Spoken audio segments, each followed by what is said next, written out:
All right. I'm pretty sure I'm done questing here.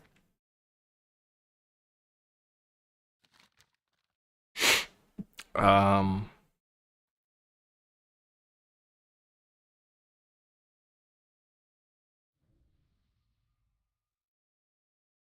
I guess I might want to go to Booty Bay.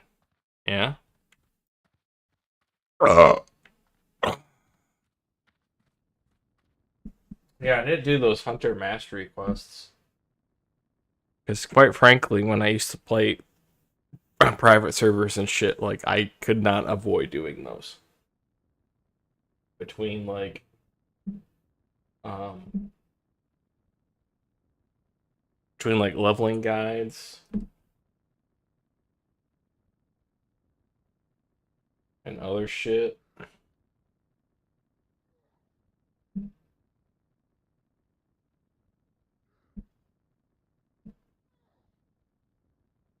Man, I'm live. Let me fucking see it.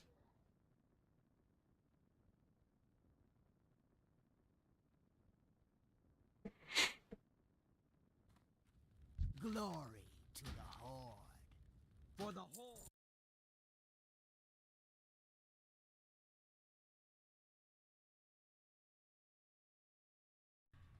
Imagine this.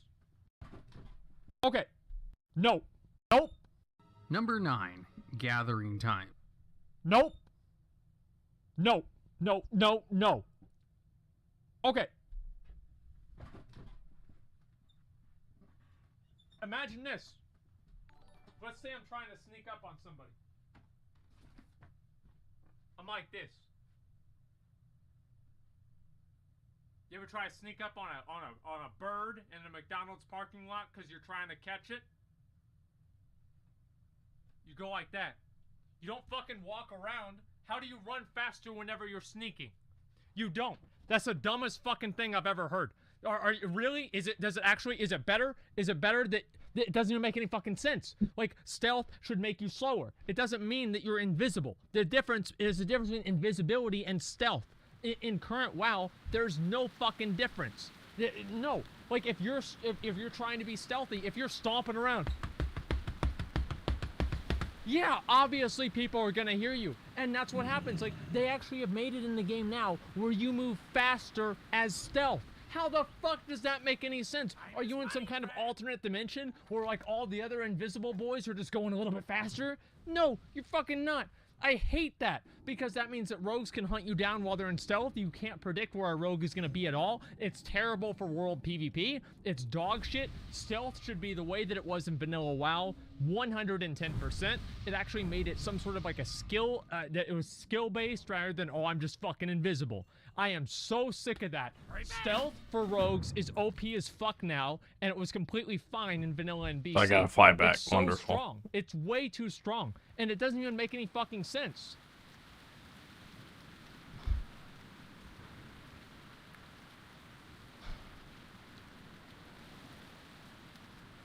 Or actually, no, I fucked up. I forgot I got that other quest. 5-second cast time, and it had a chance to fail. Okay. Gathering ore didn't take as long of a cast time, but you had to do it multiple times on the same node of ore. Exactly. Which also... Because it made sense! It made sense. If you've got a giant rock and you're trying to beat the copper out of it, you're not going to beat it all out in one hit. You've got to wait. You've got to... Look how big the rock is. There's multiple rocks you've got to pick out of it. Like, why did you just get all of it at the same time? I thought you were watching this shit to make chat mad, not yourself, you dumbass. Because I don't agree. That's so dumb, dude. You know that's dumb. Like, you have to beat through the rock. No, Yeah. I think it's a good change. Wrong. No, it's not. It doesn't make any sense, McConnell. Like, what sense does it make that you can just hit the mine a couple of times and you just get all the ore out of it? It's a mine. I'm friendly with Booty Bay. What the fuck? It's a node. Awesome. Wait, what are you even talking Okay, about? dude, Like, here's the fucking... He's pissed off that they changed the... No. You're pissed off that they changed it so you only have to mine it one time. Mine a node Don't one fuck with time. me. Any sense.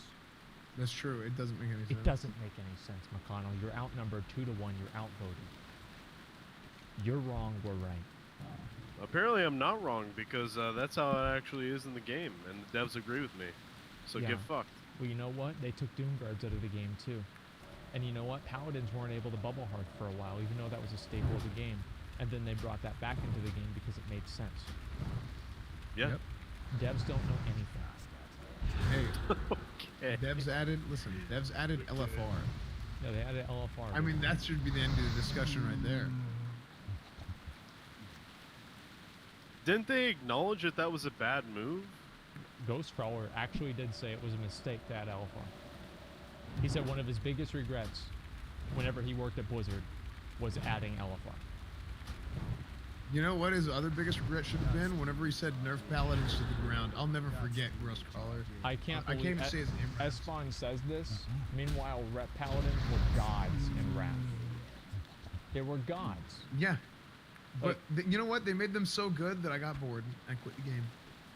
I'm sure. That's what happened. This is so fucking ridiculous. Yeah, Rep Paladins were Look, fucking he said gods. to the ground, baby. I will never forget. I will never forget Ghost Crawler. Had a chance to fail. Gathering materials out in the open world to complete quests also had really long cast times, Yes. and could take up to 5 seconds on average per item. Go outside and try and pick up a plant and tell me how long it takes. It takes it's like 2 seconds. It takes like at least like 5 or 10 seconds. Like 5 seconds makes sense. And yeah, obviously you don't fly away on a phoenix either, but let's have a little bit of continuity. Whereas today, Oops. My fault, my fault. I was looking up some shit. And I closed my whole fucking browser.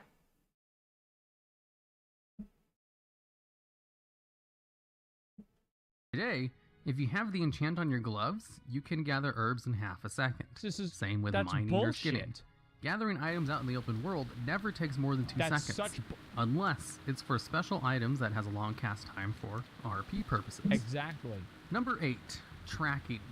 Did you know if you had the ability to track herbs or mining nodes, you had to open up your spellbook and click on the ability to activate tracking on your map? There wasn't a drop down on your mini-map like there is today. That wasn't added until the Burning Crusade in patch 2.3. Okay. And even then, they didn't have the ability to track mailboxes or innkeepers or other useful people out in the world until an even later date in WoW's history.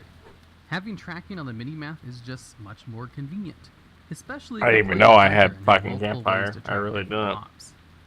Number 7, the clock and Again, it doesn't make sense. It doesn't make sense. You know how you can track dragonkin hunters? They look at their prints.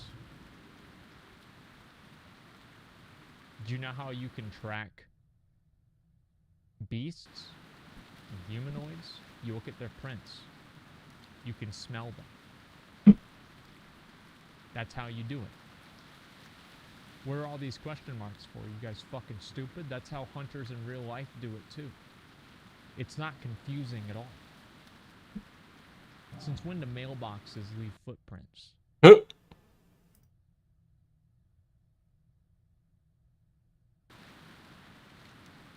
They don't.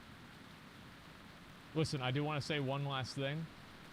The tracking, I think that they should have had it in a drop-down menu. That was a good change. But making you able to track mailboxes was not a good change. calendar.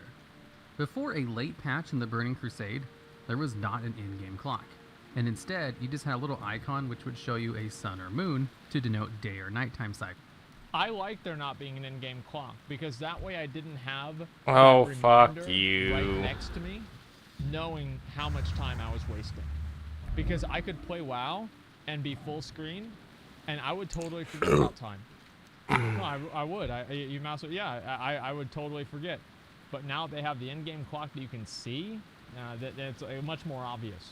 But I do think the way they changed the mini-map probably was good. No, I will agree the mini-map changes were good. There also wasn't a calendar, and most people would organize raid Yep. events with each other by using either a Guild third-party calendar was good. website I or like an the guild add-on, calendar. which Blizzard eventually added to the game. Yeah, I and did like functioned that. basically exactly like the add-on that everyone used.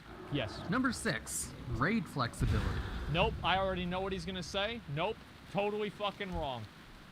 Vanilla WoW, you think needed I lost exactly him. 40 people for raids, That's right. which a lot of people think was a great plus. That's right. And for a lot of legitimate reasons that I agree somewhat with. Yep. There's also some places that only need 20, some that need Yep. 10. Basically, for a long time, you needed an exact amount of people to enter raid groups. Yep. But with the new flex system that works on normal and heroic mode, you only need 10 to 30 people. But you still do need exactly 20 people to do the hardest mode, That's Mythic. right. Being able to flexibly include up to 30 people is just so much better for scheduling raids, where real people have conflicts that make it so they can't show up. And you don't have to sit people on the bench who will get mad and eventually leave. It just solves a lot of the human problems that come with organizing a raid group. Of course, for the most hardcore people out there, they do still have to deal with an exact amount of 20 people, which is understandable because they're doing the hardest content in the game. But the option to have flexible raiding on the other two much more used modes is a very nice convenience. No, it's not. Here's why. It's because back in the day, if you were trying to get a group for ICC 25 and you had 23 people, Billy the dipshit, level 80 hunter, strength gems in his gear, you invited him because there was no one else. You had to take him. Having the caps on the raids indirectly created a system where bad players would get invited more often to raids because people needed to meet the different requirements for the raids. The amount of people. It happened all the time in Wrath. There were so many fucking times that there was some dumb ass piece of shit that we were like, he'll message. I remember at the beginning of us forming the raid, he'd be like, hey man, hey, get in here, man. I want to get in here, maybe get a bot from Florida. You know, he just no fucking idea. We're like, oh god, you know, please don't let us make sure to invite him, right? And he's a fucking just absolute piece of shit. So we go all the way through, right? And we invite everybody else, and we're ignoring this guy for an hour. An hour we spent ignoring this guy. He's still sending us messages. Finally, we got to 21 people. There's no one else to invite.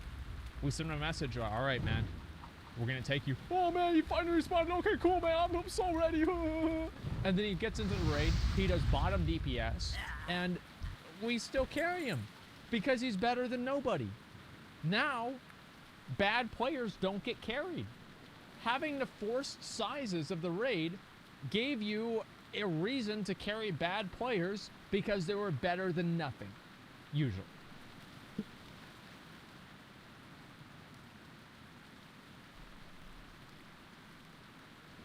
Number 5, max level talent trees. Now, this is a pretty controversial thing to praise, but just hear me out on it. Okay. Old school talent trees, I believe, were much better for leveling up and had a True. niche distinction of allowing some hybrid spec play. That's very true. For some classes anyway. That's So very once you true. hit max level, there wasn't much choice with your talent points. You could go down your specs tree and grab all the useful abilities and talents, and then just ignore all the ones that weren't as good. You couldn't really change your playstyle or any of your abilities without changing specs. But with max level talent trees, you actually do get a little bit of choice with picking what abilities you want and what you want to specialize in for the spec you're in. That is true. If you're on a fight that has lots of AoE, That is true. you can change your talent points around to have better AoE, without having to swap to the better AoE spec. If there's a boss mechanic that does a lot of damage for a short period of time, you can swap your talents to pick better defensives.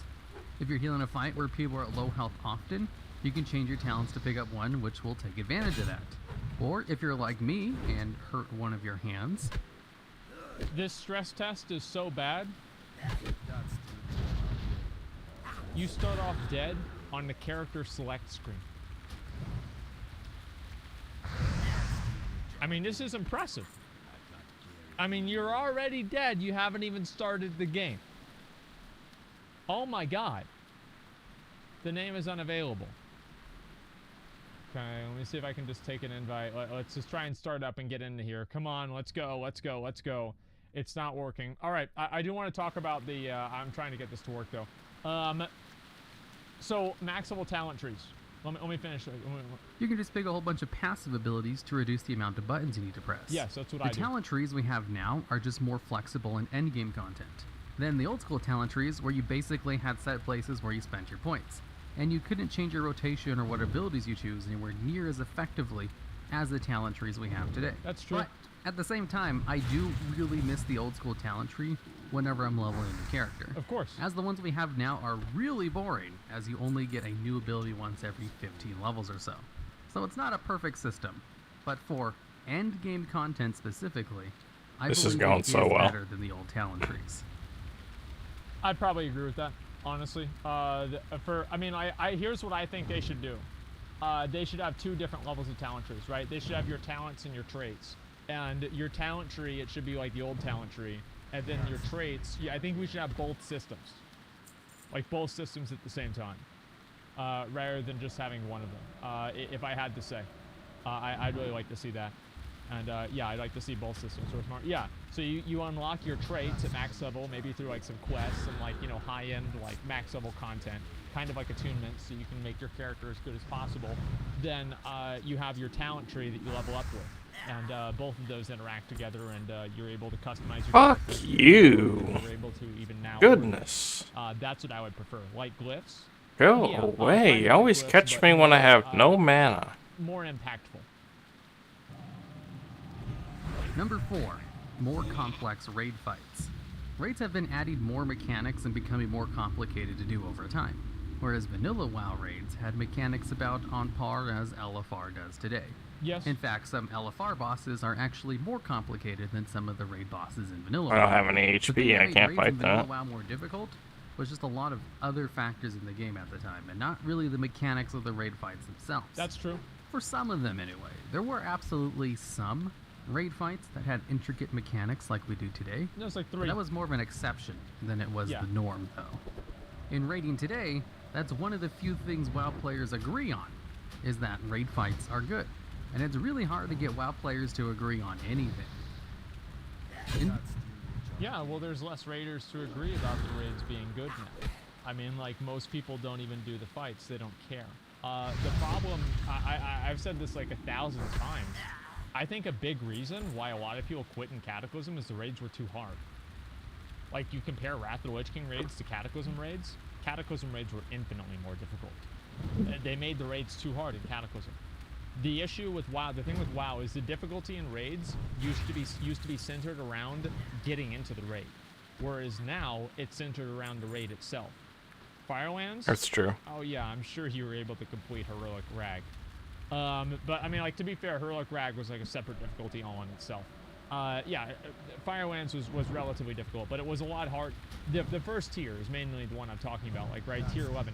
Tier 11, the difficulty jump between tier 10 ICC and tier 11 was massive, especially whenever you're talking about people having a 30% buff in ICC, which they had for like the majority of the time. So I actually think that them making raids hard was bad for the game. I think the raids nowadays are too hard. And the way that they solve that problem by having this overload of mechanics that people have to deal with is by just making the damage from those mechanics Oh, cosmetic. there's that fucking paladin. It Think I doesn't should do return the favor? I do. It doesn't do any damage. Like, I mean, unless you're doing something on like high level heroic at the beginning of the tier or on mythic, the damage doesn't even do anything. And I'm very, very disappointed about that. Palav with the 1,800 viewer host. Thank you very much, man. I Oh, you appreciate can't that. see Yo, me by the through way, trees. good luck That's getting cool into as fuck. Classic I didn't know that. Games. I thought you could just see Sucks, right man. through. I'm surprised I didn't invite you. Thank you very much to the host, man. Thank you. I'm gonna thank you. shit on him. Perfect example. Wait, what is this here? There's always gonna be a meta spec. Old trees are better. I mean, like, in a lot of ways, yeah, but in some ways, no. I mean, like, it's more complex than that. Explain how a guy destroys metal robots in Westfall can break a rock in one swing. It's not about breaking the rock, Speedstorm. It's about extracting the valuable minerals from that rock. You don't even understand what's going on. Nice call, ret impression. Pavega, thank you much. I appreciate that.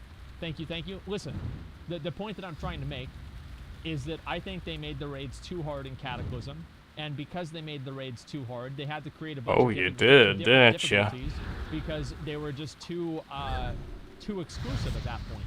And it was a mistake making raids that hard. Vanilla WoW, the only way to gain experience was through killing monsters, turning in quests, Yeah. and exploration, Yep. which gave an incredibly minor amount.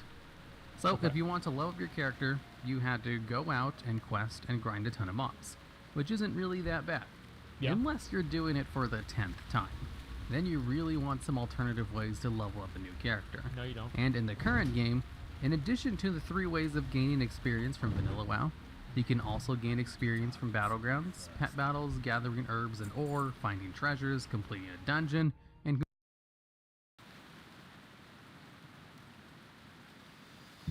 I'm gonna touch on that in a second here. I want to go get another beer, but I can't. Because that paladin's gonna come back. And he's gonna fucking take a steamer on my chest if I leave the computer.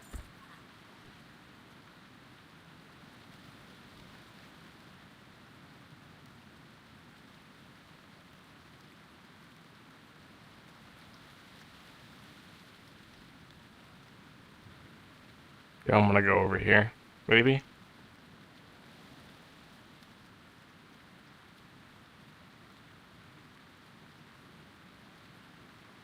Okay, I'll be right back.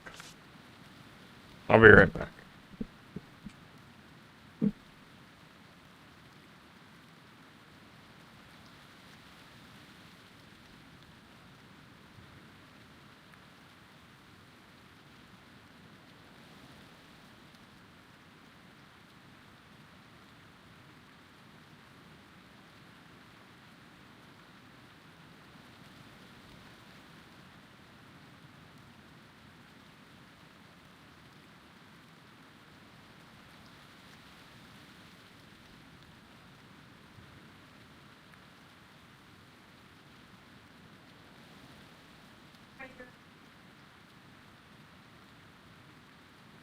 I ain't left right.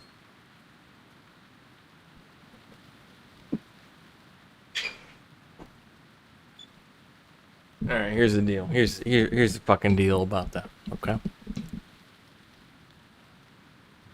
The problem with leveling in WoW on multiple characters isn't the systems in place. The systems are fine. It's the leveling, the amount of paths you had to level. There's only like I want to say 3 per faction. There's 3 leveling routes you could take. I could be wrong. Oh. See, the problem was they didn't add like any lower level content to the game with the new expansions. It was all late game.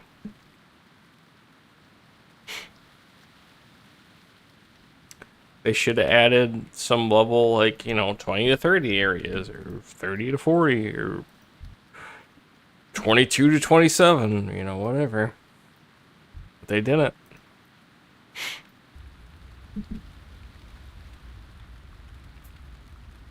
That was the problem.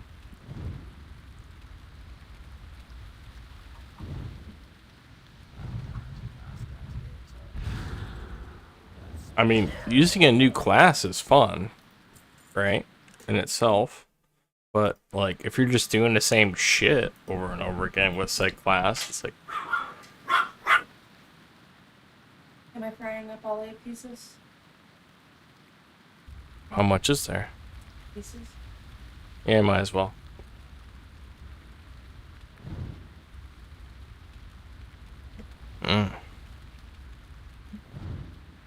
Anyway, you interrupted me. That's fine.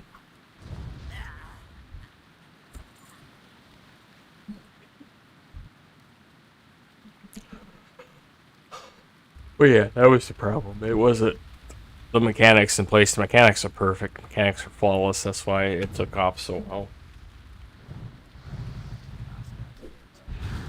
That's why they were two types of people in school. There were people that played WoW, and there were people that played Halo.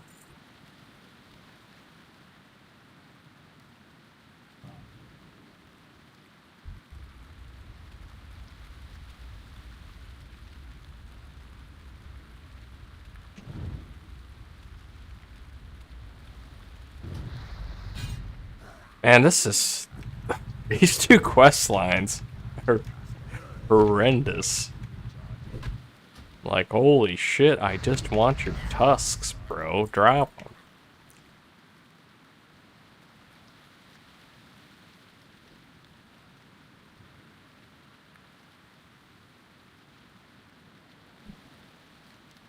Two of 18.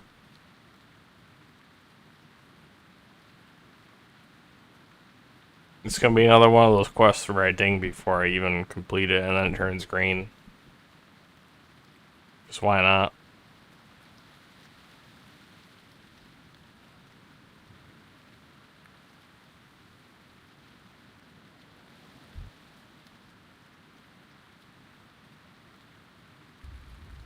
You know, I'm just gonna throw some fireballs at the people in here.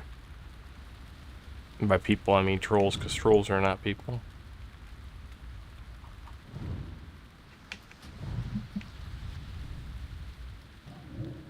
Oh, I did that too early. But that's fine. That's the charge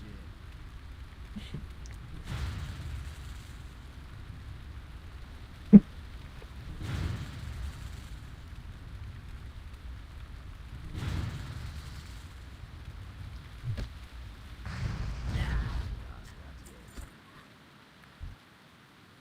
That I actually need.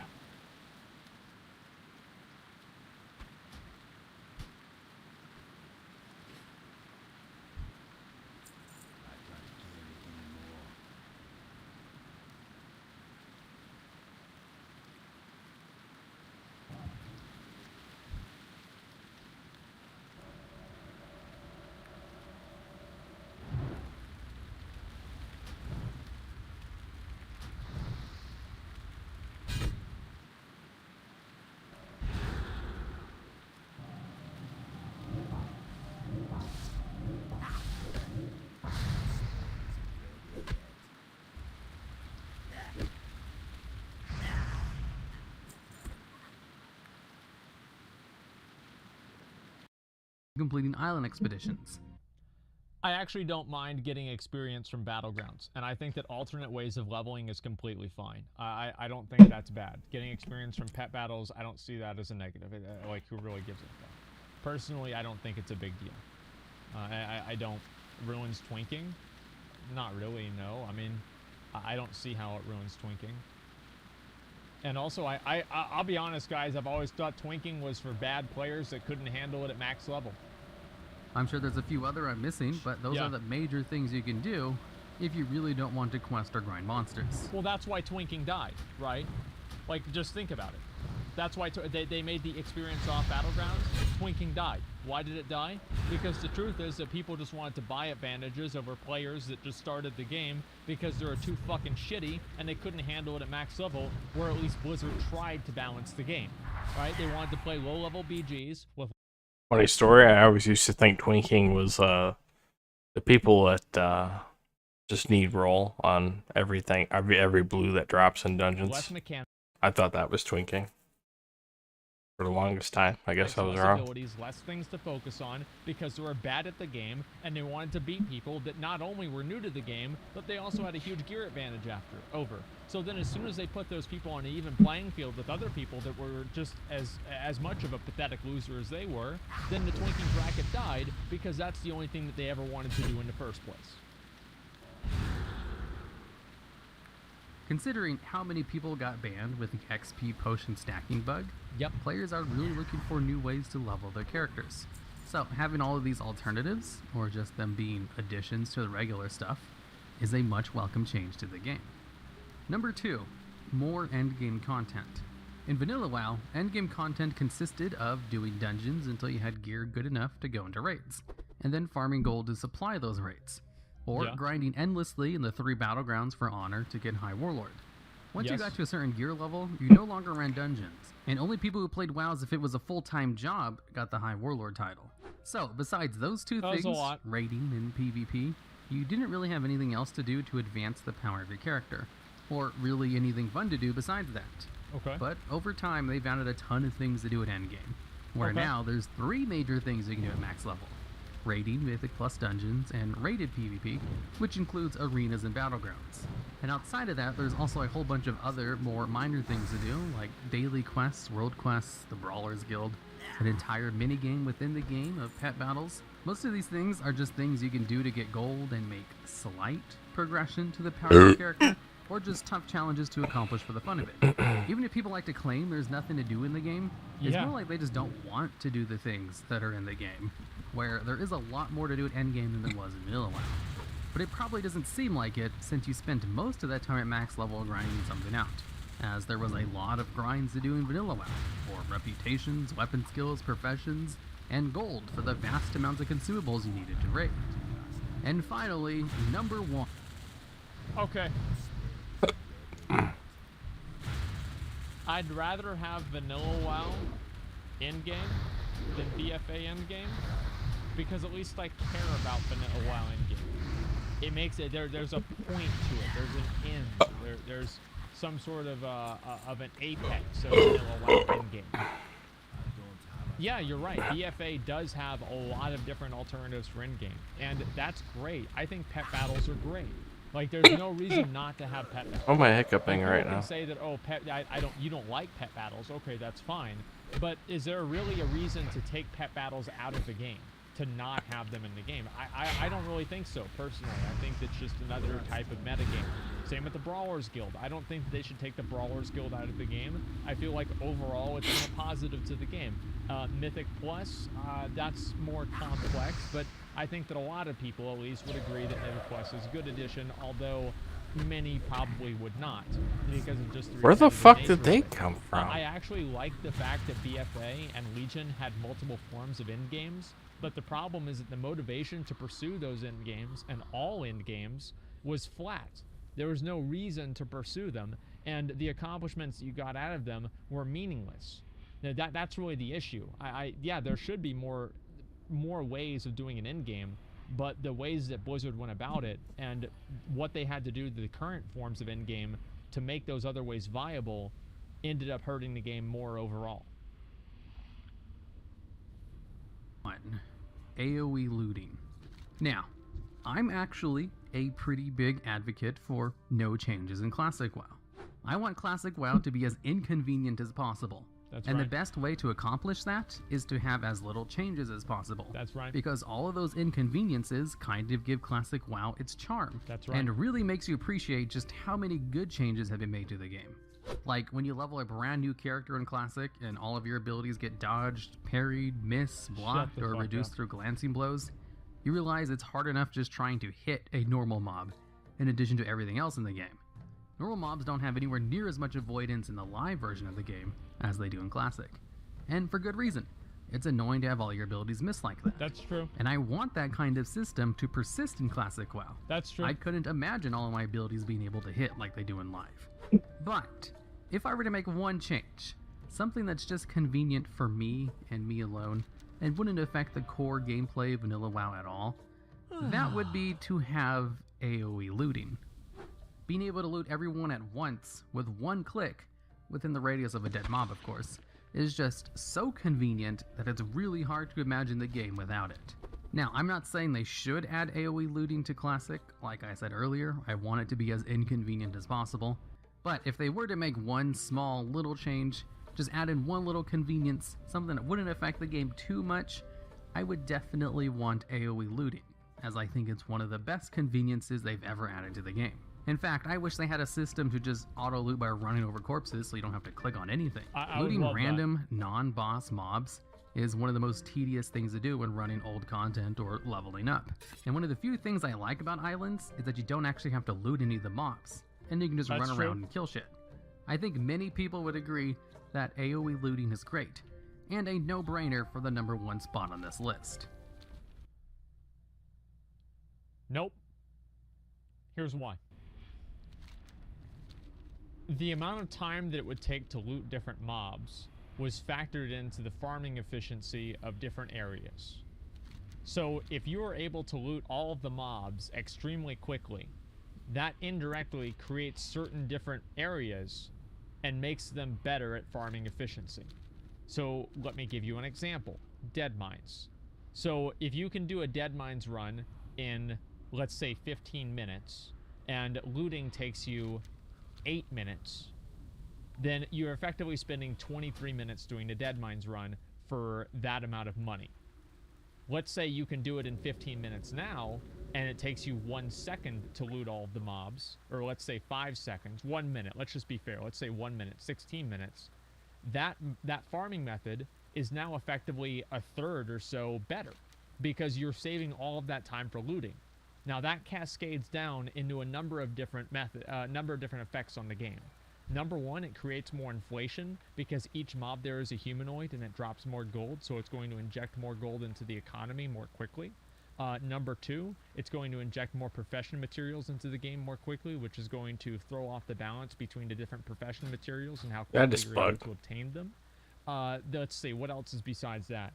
Professions, the green items. It's going to make leveling up and getting different items from your quests less meaningful and less important, because you'd be able to buy alternate items from the auction house for lower prices, because obviously the prices would be driving themselves down because you'd have more of those items injected into the economy and the same amount of people leveling, so obviously the prices would have to go down because the demand was staying the same.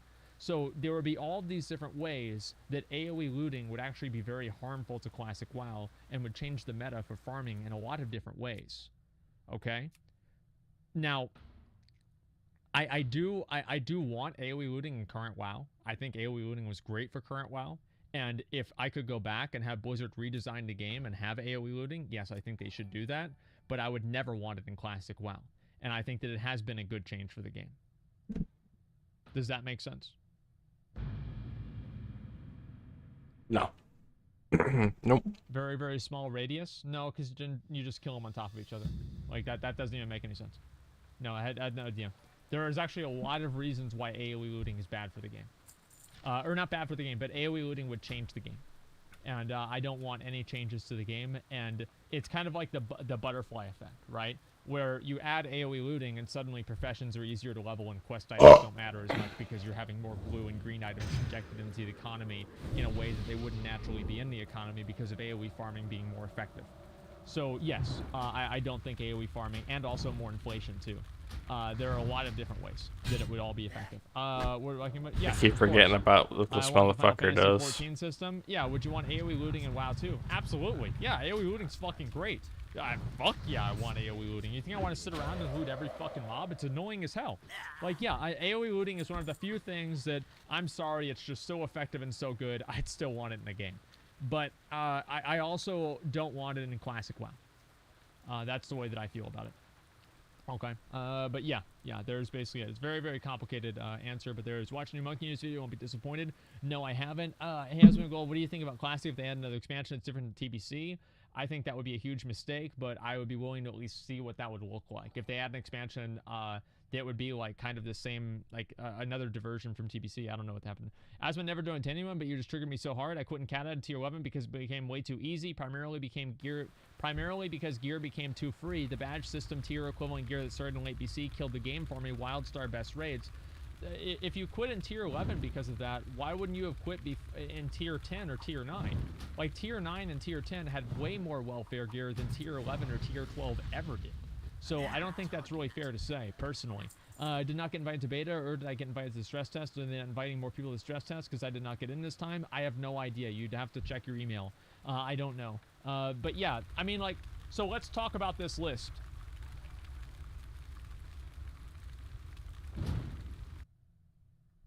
Well, let's finish the video.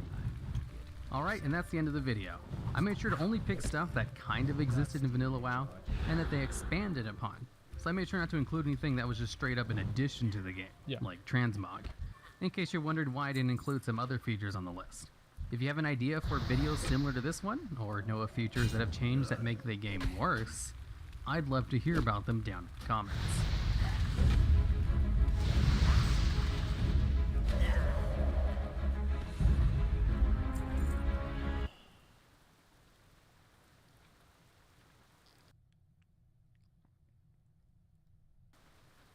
Read these comments. I like this comment a lot right here. This should have been posted on April 1st.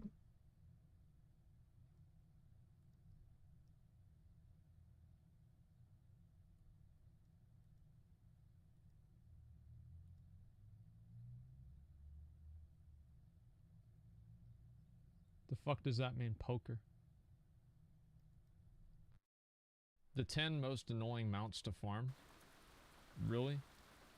Warning, this video Okay. is very annoying. That is, if you want to Captain farm Grim some made of the the video. mounts I'll I'm look at about that to talk afterwards. about. As in this video, we'll go over 10 of the most annoying mounts to possibly farm. And at number 10, we have the Ultimate Karaji. Yeah, I got this super This early. is a mount obtained from archaeology. So all you easy. have to do So is easy to just get. farm a whole bunch of archaeology for 12-year archaeology fragments, and you'll get this mount eventually. But here's a little catch. You don't get to specifically farm 12-year fragments. No, Those you don't. dig sites just pop up randomly on the map sometimes when you're doing archaeology in Kalimdor. So I'll give you guys a tip for this mount. If you want to farm out this mount, here's the tip. It's actually better for you to farm archaeology in either the Broken Isles or in in the broken, not broken, in like the new zones, fucking Kultiris and Zandalar. It's better to farm artifacts in Kultiris and Zandalar and then buy Tol'Vir boxes and open the Tol'Vir boxes for fragments than to actually farm directly for the Tol'Vir fragments. It's so stupid.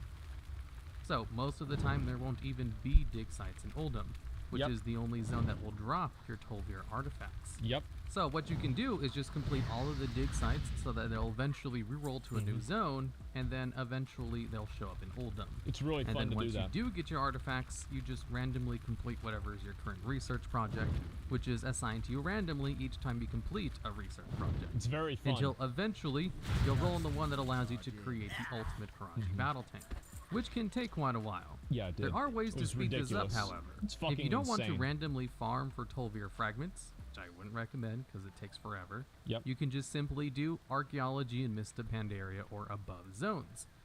This guy is really smart. Let me tell you guys. This is a really smart guy. There's kinds of people that think like this really think outside of the box, and they have like this level of intelligence that few people are able to comprehend. So I'm really glad that this guy is here making videos like this, because it's really important that he's sharing his extensive knowledge and understanding of the game. Such a In smart order to guy. get things called restored artifacts. Yep. But you can turn into a vendor, which will allow you to buy a Yep. box full of a couple of Tol'Vir fragments. Yep. So that you can complete your Tol'Vir research projects without having to go out and randomly find dig sites in Uldum. Now, how you get restored artifacts is by completing research projects in new zones, so Mists, Warlords of Draenor, Legion, and BFA, in which case sometimes you'll randomly get an item that you can convert into a restored artifact. So overall, it's actually faster to just farm out restored artifacts Yeah. than it is trying to farm Tol'Vir fragments directly. Exactly. But both of these are very time Exactly. consuming. It makes it so you have to do a lot of archaeology. This is... And there are some reports from people I feel like this one should be higher. Like, if this is number 10, like, I don't know what the fuck number 9 to 1 is gonna be, man. Like, this mount was a big fucking cock. who actually managed to obtain this mount, that it takes about 125 completions before the Jesus, mount dude. project shows up.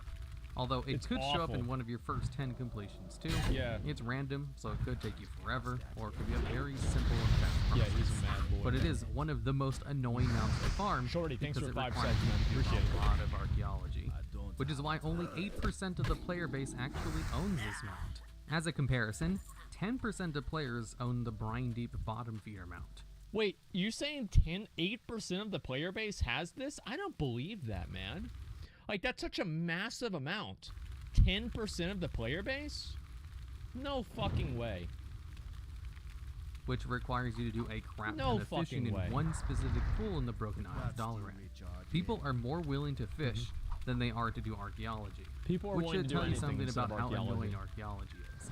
Especially since people have been able to obtain the ultimate Karaji Mm-hmm. battle tank for a lot longer than they could the bottom feeder mount. Mm-hmm. And at number 9, we have the Ashhide Mushan Beast. This mount is obtained in the Timeless Isle from a vendor for 500 bloody coins. And it's obtaining these coins that makes this mount so hard to farm out. That's actually true, man. I got this shit back in Mista Pandaria. It was a joke, because you would just go and kill people that were under geared. But now you have to do it in BGs. As there's 2 ways to gain bloody coins. Yep. One of them is to use the item Sensor of the Eternal Agony, Those were the good which days. lowers your health by 90% when you use it, Yep. and then it allows you to kill Horde and Alliance players, no Oh matter my your god, faction. man. just I as long used as to on the love Timeless doing Isle, this. and each kill of an enemy player will award you 1 coin. This was so fun, ideally, man. you just use this item and then kill 500 players of the Timeless Isle and you have Yep. your mount, which was probably possible back in Mist of Pandaria. You can still do it, but what you need to do is you need to get phased over to a very, very high population or like multi-connected server and just kill people that are AFK waiting for Hulan to spawn, because that's where all of the players are at, is they're just waiting for Hulan. So if you guys want to farm them, that's the tip. When Timeless Isle was current content, but it's much more difficult in every expansion afterwards, where there's rarely people on the Timeless Isle. Well, outside of Mist of Pandaria Time Walking Week, since the Time Walking vendor is located on the Timeless Isle. Makes it a lot Although easier. even then, you have to be in war mode in order to kill enemy players, even if you have the availability of killable factions. And the other way to obtain bloody coins, which is the much easier way, is with the item the Fire Watcher's Oath. This item will allow you to obtain bloody coins in PvP activities outside of the Timeless Isle. It's not 100% though. Although it used to be at a much lower drop rate Yep. of only having a 10% chance per kill to get 1 coin, as you do have to get the killing blow in order to obtain a bloody coin. So having to farm It's really battlegrounds fucking and get annoying. killing blows, where only 1 in 10 would actually give you a bloody coin, took a very long time. Yes, Or it did. at least around 5,000 killing blows. You'll probably Jesus. passively obtain it as long as you can the item up Oh over my the course God. of months. Yeah, you've got to Or at PvP least a lot that was for the that case shit. with the Legion, when Blizzard hotfixed the item to give it a 100% chance to give you Really? coins on kills. But you still need to land the killing blow. That's easy. You just get Reaping Flames. What the fuck? The item itself has a 10-minute cooldown, That's so a if you die joke. early before it comes up, you won't actually have it 100% of the time while you're in Battlegrounds. I have heard reports of people just getting 2 groups together of opposite factions on the Timeless Isle, and just taking turns killing each other in order to get bloody coins faster. Cheating Andes. I don't know if this actually works or not, but it sounds like something that would probably work. Yeah. Either way, only about that's a good idea. 7% of players actually own this mount. And Yeah, it's pretty slightly fucking more annoying to annoying get to now, I obtain guess. than doing archaeology. I actually had to learn how to do archaeology in order to like that segment on the number 10 spot, because Honestly, dude, like I think the Mushan is so much easier to get than the archaeology one. The Mushan, like you just PvP. Like you just PvP. That's it. Like you go into a BG, you PvP, you get it, it's done. That's all there is to it. Like that's it. Am I a cheating Andy if I farm botters at Halls of Lightning? No, I'm joking. Like if you want to do that kind of stuff, like if players, I don't really care about people that are like coordinating with each other to like fake achievements. Like the only thing I really care about are like prestige-based things like arena, like win trading for arena. But like people that win trade for like pet battle wins or something stupid like that, who cares? I wasn't sure how the restored artifact system even worked, despite the fact that I've been playing the game for over 2 years. Yeah, I of will course. also mention there is a little bit of a more sketchy way to obtain bloody coins faster, which Killing involves bots? repeatedly killing a friend's trial character over and over while they respawn instantly at a spirit healer. But I'm not sure that's something Blizzard really wants you to do, and I'd rather not advise you to do it things is that now. would get your account banned. I'm There also it not is. sure if that method even still works. So, on to the next spot on this list. It doesn't work because you still get the debuff, I'm pretty sure. And I don't think the debuff gets cleared whenever you die. So you can only do it every like fucking 10 minutes. It works. I thought the debuff, doesn't the debuff go away? Wrong, it still does work. If you stand at max distance, it's not applied. You will have to be at max range. Okay. All right. And at number 8, we have the Phosphorescent Stone. Yeah, This is right. a mount that drops from a rare mob in Deepholm named Aeonax, Yeah, which has a right. 100% drop rate and will drop for everyone in your party. Are you So kidding what some me? people do is post on their Discord server that they found this rare mob in order to invite 4 other people so that What? everyone can obtain the Stone Drake. And even with this gracious way of obtaining the mount, only about 4% of players have it. Because you see, finding this rare mob is the hard part. It's not, though. This is not hard at all. Like, are you kidding me? It's super easy. Do you guys want to know how to get it? Do you guys want to know how to get it? Here's how you get it. You make a character on a low pop server, and you just go over there, and you wait on the low pop server, and you just get it there. It's super fucking easy. Like, I don't even know what to say. The mob has a 2 to 8 hour Whatever. respawn timer in Deep Home, spawns in Whatever. multiple locations, and shares a respawn timer with a random rare bat. Now, a respawn timer of about 5 hours on average means you Yep. have to spend a day camping this thing out if you want a chance to obtain it. That's it? That's it? It's a day? It's not, I don't think this one's annoying to farm at all. Like, no, I don't think it's annoying. Like, a day, oh, wow. I have to spend a whole day playing, oh my God. Oh, I've got to take a piss, guys. I'll be right back. Sorry, just give me a second. This is so dumb. Which is an incredibly long time to fly around the zone looking for one rare mob. But if that's all it took, then they would have a much higher collection rate, since WoW players on a whole are perfectly fine with camping something out for long periods of time in order to get something cool. Yeah, it's like not a big mount. deal. What makes this mount difficult to obtain is the fact that it shares that respawn timer with a bat. Because if the bat respawns, then you have to wait another 2 hours Yeah. after killing it before the stone drake has a chance to spawn again, as it has that minimum 2 hour respawn timer. So what some people will do in farming this mount is just take 2 hours break after they kill the bat, because there's no way the drake can spawn any earlier than That's a that. good idea. It's really this shared respawn timer with that's another smart. mob, and the fact that it has a long spawn timer That's very makes smart. it so you could camp out this mount all day and never actually find it. Or That's how Time Lost Proto Drake is too, actually. someone else will randomly come across it and take With it without you Viragosa. knowing, and then you won't know how long you have to wait for another respawn timer. This Yep. mount is awarded to people who have lots of free time on their hands, or can afford to fly around the game for 8 hours at a time looking for one dragon to kill for a mount, which is why it's an annoying mount to farm. And at number 7, we have the Voidtalon of the Dark Star. This mount is I got lucky with this one. Somebody in my on my stream, or I don't think it was my stream. Like, it was somebody like that found out about me. It was on like YouTube or something like that. They invited me to a group, and I got this really fucking easy from that. Yeah, I got lucky for that. obtained simply by clicking on an Edge of Reality portal, Yeah, I which never will got port mine you on into my your own. own little instance that will allow you to click on an egg, which gives you a mount 100% of the time. Yep. And this one is hard to obtain in the same way that the Phosphorescent Stone Drake is. As long as you can find the portal, you'll get the mount. Yeah. But finding the portal is the hard They're part. supposed to spawn You like see, after these the portals spawn after once the every timer. 13 to 48 hours, which is a much longer spawn timer than the 2 Or to after 8 the hours reset, I from the mean. previous spawn of this list. And the portals can spawn at almost random locations across Draenor from the Warlords of the World map.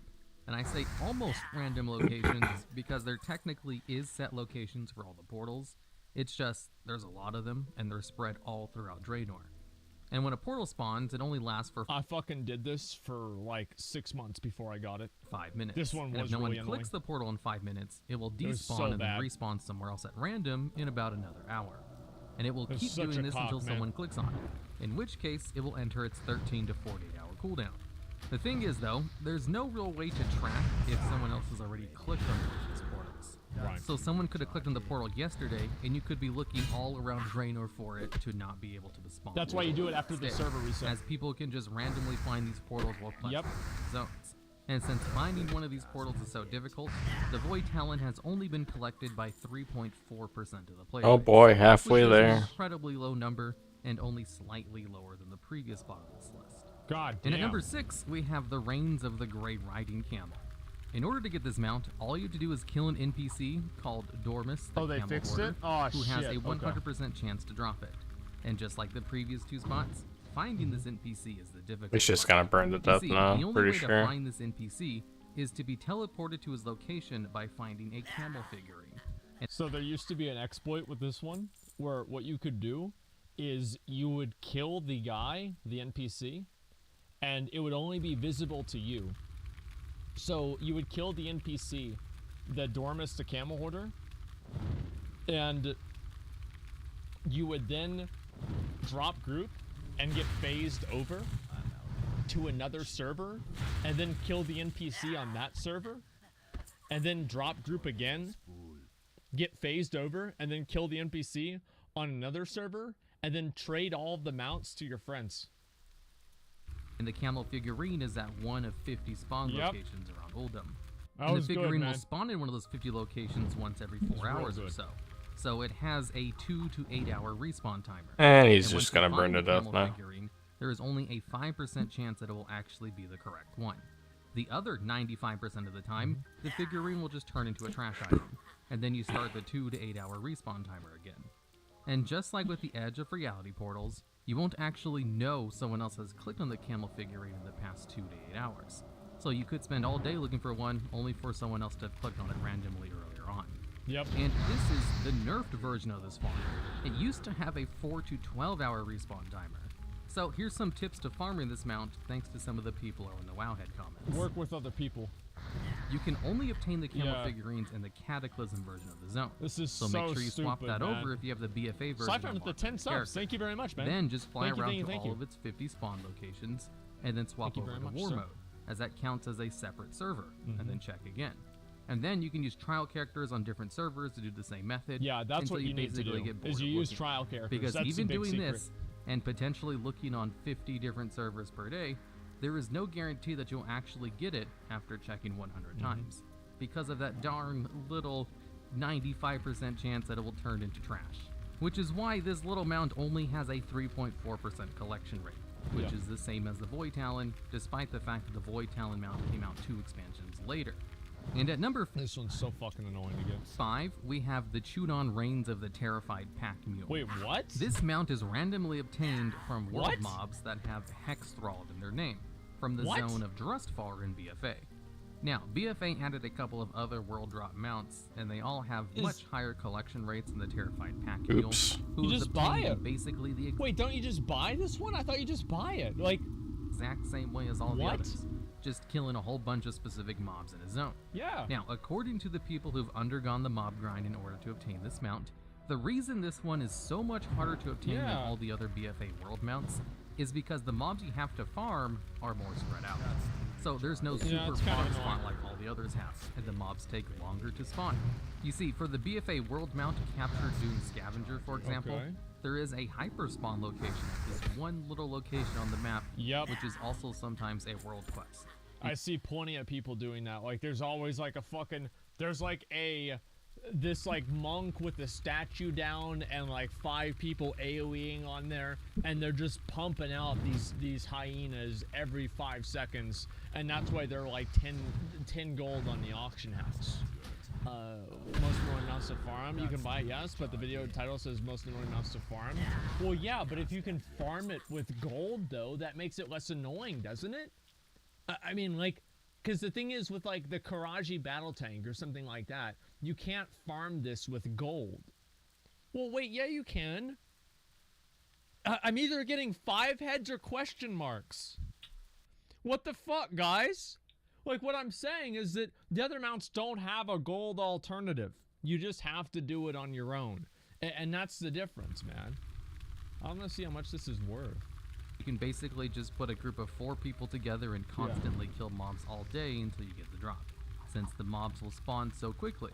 And all the other mounts have a similar place, even if it's not as great as this one particular mount. Except for the Terrified Pack Mule. That one requires hunting down the mobs associated to it, and all of these mounts take about 5,000 kills on average before you get a drop. Luckily though, you Jesus. can just buy this mount off the auction house if someone Holy else is selling shit. it, which is not the case for almost all the other mounts on this list. God But damn. even with the availability of buying this mount off the auction house, it still is by far the least collected of all of the BFA World Drop That's mounts, really surprising. clocking in at only a 1.8% of people owning it. The Wow. mount is either rarely on the auction house, costs too much for the people when it is there, or is just too much of an annoying grind to actually obtain. I don't think anybody farms these unless they're going for gold. You know what I mean? Like, I'm on 27k kills without a drop. Yeah, like, in my opinion, like, I think, like, most people probably get it unless they're, like, gold farming specifically for that. I don't know, like, I've had this mount for so long, I didn't even think of this one. Although since this is one of the newest mounts on this list, that also contributes to why it has such a low collection rate.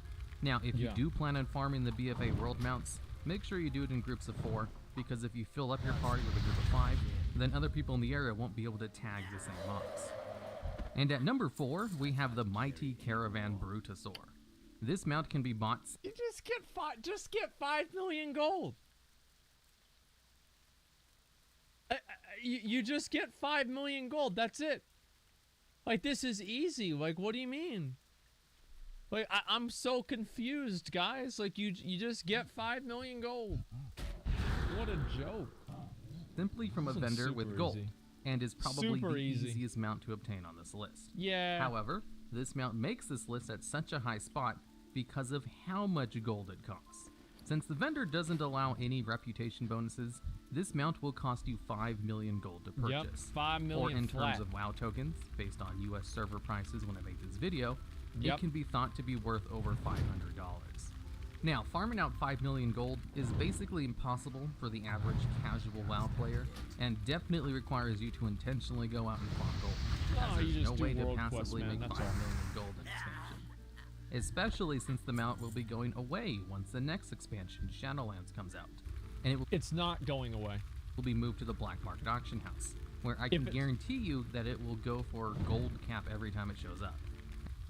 No, it won't. No, it won't. Like, Recharge it. that will not. Like, why will it go for gold cap? Okay.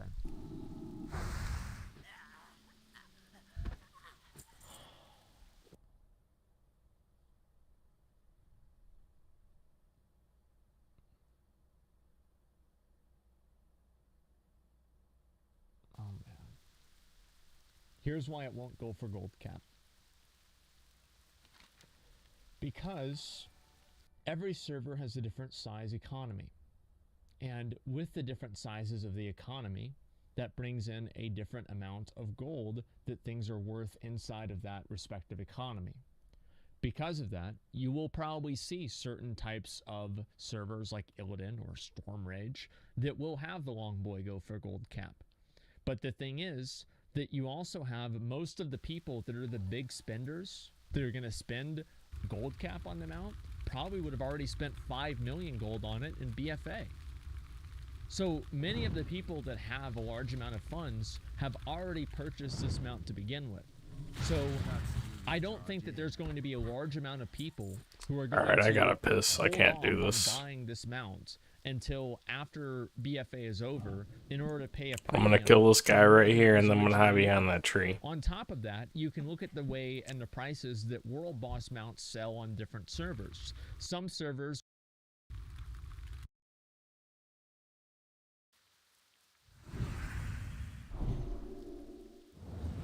Recharge it. That's still recharge. Yet another fucking paladin, man. I can't cast that yet. Spell isn't ready yet. I mean, that's fine. I needed to pee anyway, so let me just go back to my body. And then I'll run and take a piss.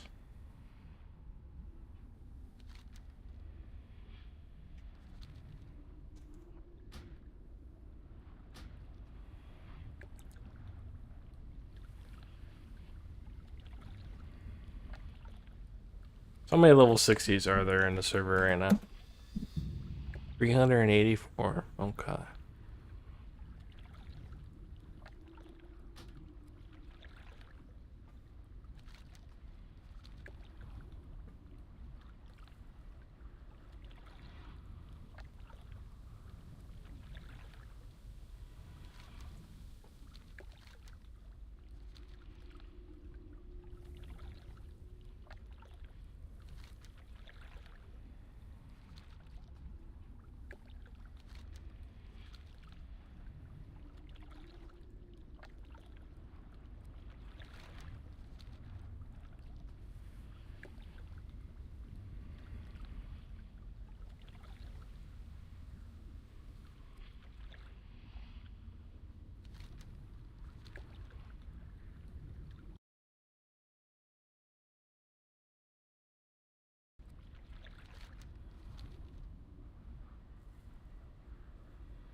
I'm probably gonna end the stream because I'm probably gonna shit too.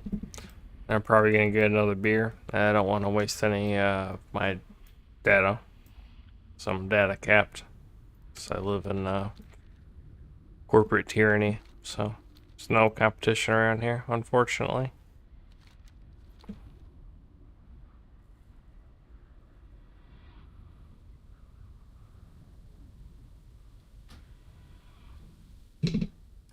Okay, I'll be back on, whether momentarily or in like 30 minutes, hour, I